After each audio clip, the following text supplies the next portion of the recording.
কয়টা ছাগল আসছিল মাঠে ঘাস খাওয়ার জন্য, হঠাৎ করে কয়েকটা কুকুর ওই ছাগলকে আক্রমণ করেছে এবং যাইতে দিতেছে না, সামনে দাঁড়িয়ে গেছে। তোদেরকে যাইতে দিব না, তোদের বাচ্চা দিয়া যা, তাহলে যে যাইতে দিব।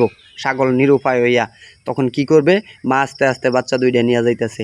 পিছনে ওর বিবি কুত্তা দিবার গেছে, কুত্তা পিছন হইছে, বাচ্চা দিয়া যা দিয়া যা দিয়া যা, না দিলে কিন্তু জানে পানি হইতাম না। হঠাৎ করে বিবি আক্রমণ, ওই আমার নাতনিরে তুই নিয়ে যাবি, জানে পানি হইতাম না। কুকুর আড্ডা সহযোগিতা করবার গেছে, হেরেও নাজেহাল করিয়া দিছে। করিয়া দেওয়ার পরে পিছনে ওর বাবা, বাবা ইয়া হাজির, কার সন্তানকে তুই আক্রমণ করস, জীবনটা শেষ করে হালাই দিমু। তাই প্রত্যেকটা বিপদে শক্ত হাতে প্রতিহত করবেন এবং সাহস নিয়ে করবেন, জয় আপনার হবেই হবে।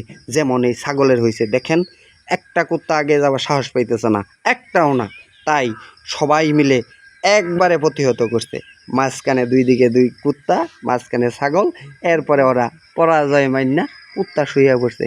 দেখছেন শক্ত হাতে প্রতিহত করলে কি হয়, জয় আপনার নিশ্চিত, ইনশাআল্লাহ আল্লাহই করাই দিব। এই জন্য শক্ত হাতে প্রতিহত